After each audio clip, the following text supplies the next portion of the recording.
Good morning students. मैंने आपको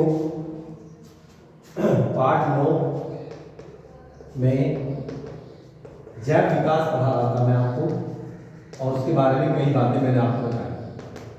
आज मैं आपको बताऊंगा जीवाश्म। क्या होता है जीवाश्म? बच्चों, बहुत वर्षों पहले जब कभी इस पृथ्वी पर भूकंप आए होंगे तो उन भूकंपों के आने से जो जीव और पेड़ पौधे थे वो मिट्टी के नीचे दबकर मर गए और धीरे धीरे उनका अपघटन होने लगा।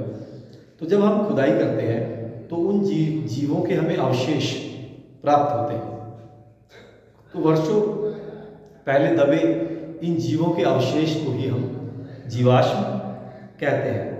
जीवाश्म से हमें जैव विकास के बारे में बहुत सारी बातों का ज्ञान होता है।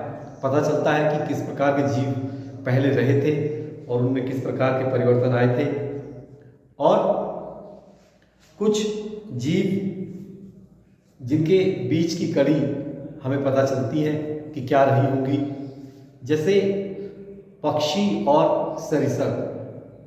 पक्षी और सरीसृप के बीच में एक जाति रही थी पहले। एक ऐसा पक्षी था जिसकी पूंछ थी और जिसकी चोंच में दांत होते थे।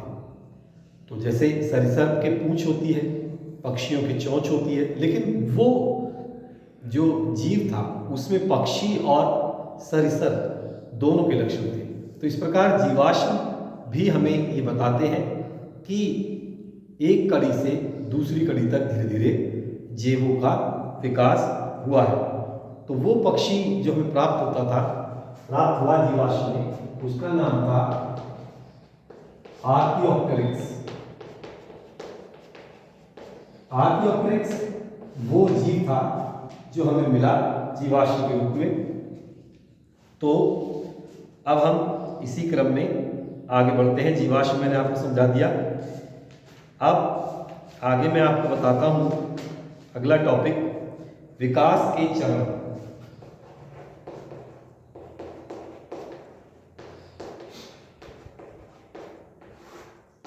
इसमें हम देखते हैं सबसे पहले आंख का विकास।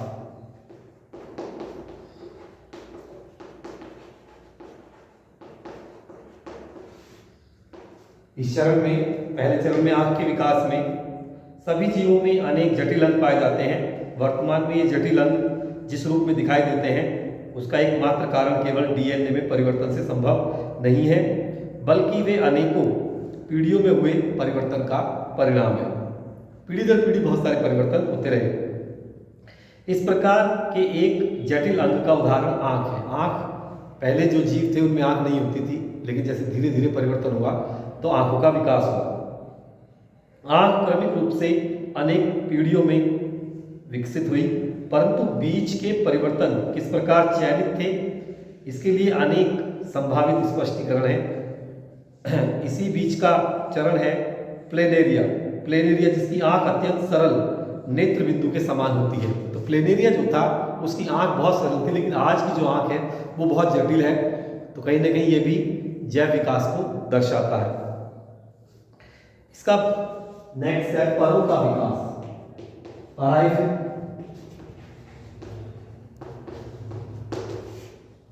इसमें क्या है बच्चों, कुछ ऐसे परिवर्तन हैं जो एक गुण के लिए उपयोगी हैं किंतु कालांतर में किसी अन्य कार्य के लिए भी उपयोगी हो सकता है। उदाहरण के लिए जैसे पंख जो ठंडे मौसम में हमें ठंड से बचाते हैं और उड़ने में भी हमारी सहायता करते हैं। जबकि वास्तविक रूप में कुछ ऐसे पंख युक्त जंतु थे जो उड़ने में समर्थ नहीं थे। कुछ ऐसे भी जंतु थे, उनके पर तो थे लेकिन वो उड़ नहीं पाते थे। बाद में संभवतः पक्षियों ने परों को उड़ने के लिए अपनाया। डायनासोर सरीसृप थे जो अब लुप्त हो गए हैं नहीं पृथ्वी पर। अतः हम यह अर्थ निकाल सकते हैं कि पक्षी के निकटतम संबंधी सरीसृप है, जैसे कि मैंने अभी थोड़ी देर पहले भी आपको बताया। इसके बाद है नेक्स्ट कृत्रिम चरण। कृत्रिम चरण से हम क्या समझते हैं?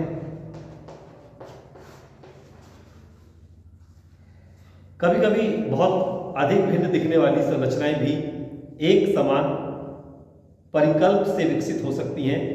जीवाश्म अंगों की संरचना का अध्ययन करके हम यह अनुमान लगा सकते हैं कि विकासीय संबंध कितना पीछे जा सकता है। जैसे 2000 साल पहले मनुष्य जंगली गोभी को सब्जी के रूप में उगाता आ रहा है। उसने चयन द्वारा इससे विभिन्न सब्जियां विकसित की, परंतु इसे प्राकृतिक वर्ण न कहकर कृत्रिम चयन कहेंगे, क्योंकि हमने उसका चयन किया है। कुछ विकास इसकी पत्तियों के बीच की दूरी को कम करना चाहते थे, जिससे पत्ता गोभी का विकास हुआ।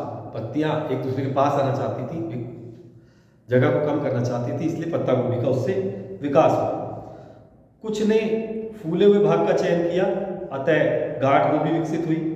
कुछ ने केवल चौड़ी पत्तियों को ही पसंद किया तथा केल नामक सब्जी का विकास हुआ। यदि मनुष्य ने स्वयं ऐसा नहीं किया होता तो यह जान पाना मुश्किल हो पाता कि उपरोक्त सभी का विकास समान जनक से हुआ है। तो गोभी के जो अनेक रूप हैं वो एक ही रूप से विकसित हुए हैं।